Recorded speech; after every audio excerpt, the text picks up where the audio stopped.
Hey guys, this is Miss Soul, here to read you the next chapter of our book. And this chapter has a really delicious looking picture. Alright, here we go. Chapter 6. The next morning, when the children stumbled sleepily from their bedroom into the kitchen, rather than a note from Count Olaf, they found Count Olaf himself. "Good morning, orphans," he said. "I have your oatmeal all ready in bowls for you." The children took seats at the kitchen table and stared nervously into their oatmeal. If you knew Count Olaf and he suddenly served you a meal, wouldn't you be afraid there was something terrible in it, like poison or ground glass? But instead, Violet, Klaus, and Sunny found that fresh raspberries had been sprinkled on top of each of their portions. The Baudelaire children hadn't had raspberries since their parents died, although they were extremely fond of them. "Thank you," Klaus said carefully, picking up one of the raspberries and examining it. Perhaps these were poison berries that just looked like delicious ones. Count Olaf, seeing how suspiciously Klaus was looking at the berries, smiled and plucked a berry out of Sunny's bowl. Looking at each of the three youngsters, he popped it into his mouth and ate it. "Aren't raspberries delicious?" he asked. "They were my favorite berries when I was your age." Violet tried to picture Count Olaf as a youngster, but couldn't. His shiny eyes, bony hands, and shadowy smile all seemed to be things only adults possess. Despite her fear of him, however, she took her spoon in her right hand and began to eat her oatmeal. Count Olaf had eaten some, so it probably wasn't poisonous. And anyway, she was very hungry. Klaus began to eat too, as did Sunny, who got oatmeal and raspberries all over her face. "I received a phone call yesterday," Count Olaf said, "from Mr. Poe. He told me you children had been to see him." The children exchanged glances. They had hoped their visit would be taken in confidence, a phrase which here means kept a secret between Mr. Poe and themselves, and not blabbed to Count Olaf. "Mr. Poe told me," Count Olaf said, "that you appeared to be having some difficulty adjusting to the life I have so graciously provided for you. I'm very sorry to hear that." The children looked at Count Olaf. His face was very serious, as if he were very sorry to hear that, but his eyes were shiny and bright, the way they were when someone is telling a joke. "Is that so?" Violet said. "I'm sorry Mr. Poe bothered you." "I'm glad he did," Count Olaf said, "because I want the three of you to feel at home here now that I am your father." The children shuddered a little at that, remembering their own kind father, and gazing sadly at the poor substitute now sitting across the table from them. "Lately," Count Olaf said, "I have been very nervous about my performances with the theater troupe, and I'm afraid I may have acted a bit standoffish." The word standoffish is a wonderful one, but it does not describe Count Olaf's behavior toward the children. It means reluctant to associate with others, and it might describe somebody who, during a party, would stand in a corner and not talk to anyone. It would not describe somebody who provides one bed for 3 people to sleep in, forces them to do horrible chores, and strikes them across the face. There are many words for people like that, but standoffish is not one of them. Klaus knew the word standoffish and almost laughed out loud when at Olaf's incorrect use of it, but his face still had a bruise on it, so Klaus remained silent. "Therefore, to make you feel a little more at home here, I would like to have you participate in my next play.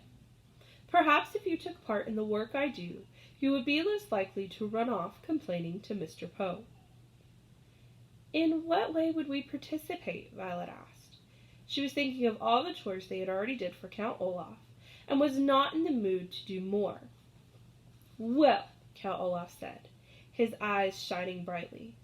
"The play is called The Marvelous Marriage, and it is written by the great playwright Alfonso.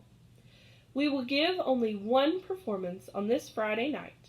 It is about a man who is very brave and intelligent, played by me. In the finale, he marries the young, beautiful woman he loves in front of a crowd of cheering people. You, Klaus, and you, Sonny, will play some of the cheering people in the crowd." "But we're shorter than most adults," Klaus said. "Won't that look strange to the audience?" "You will be playing two midgets who attend the wedding," Olaf said patiently. "And what will I do?" Violet asked. "I am very handy with tools, so perhaps I could help you build a set?" "Build a set? Heavens, no," Count Olaf said. "A pretty girl like you shouldn't be working backstage." "But I'd like to," Violet said. Count Olaf's one eyebrow raised slightly, and the Baudelaire Orphans recognized this sign of his anger. But then the eyebrow went down again as he forced himself to remain calm. "But I have such an important role for you on stage," he said. "You are going to play the young woman I marry." Violet felt her oatmeal and raspberries shift around in her stomach as if she had just caught the flu. It was bad enough having Count Olaf acting in loco parentis and announcing himself as their father, but to consider this man her husband, even for the purpose of a play, was even more dreadful. "It's a very important role," he continued, his mouth curling up into an unconvincing smile. "Although you have no lines other than 'I do,' which you will say when Justice Strauss asks you if you will have me." "Justice Strauss?" Violet said. "What does she have to do with it?" "She has agreed to play the part of the judge," Count Olaf said. Behind him, one of the eyes painted on the kitchen walls closely watched over each of the Baudelaire children. "I asked Justice Strauss to participate because I wanted to be neighborly as well as fatherly." "Count Olaf," Violet said, and then stopped herself. She wanted to argue her way out of playing his bride, but she didn't want to make him angry.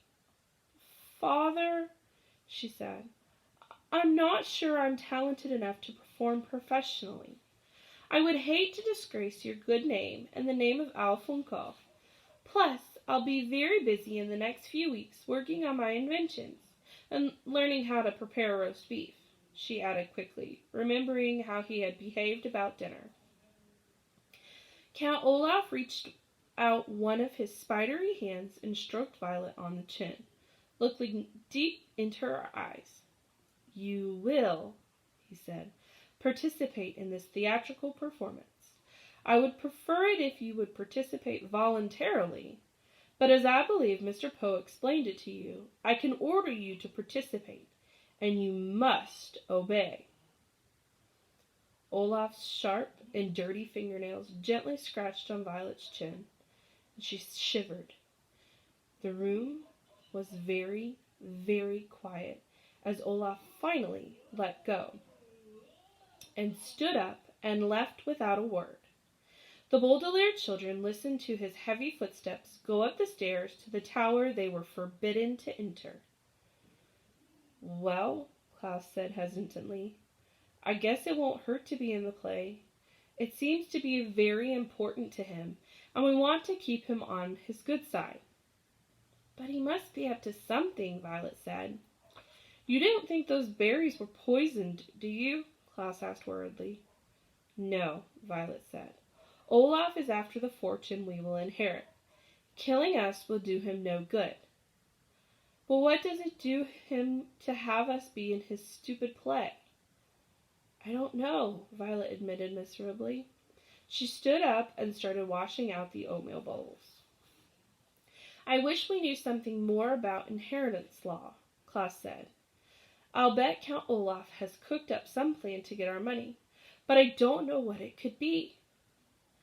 "I guess we could ask Mr. Poe about it," Violet said doubtfully, as Klaus stood up behind her and dried the dishes. "He knows all those Latin legal phrases." but Mr. Poe would probably call Count Olaf again, and then he'd know we were on to him, Klaus pointed out.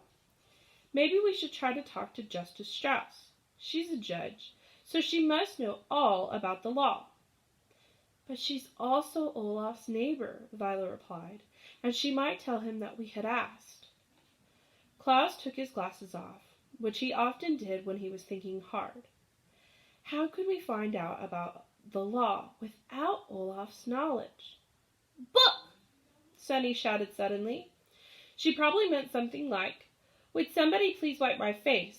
But it made Violet and Klaus look at each other. Book. They were both thinking the same thing. Surely Justice Strauss would have a book on inheritance law. Count Olaf didn't leave us any chores to do, Violet said.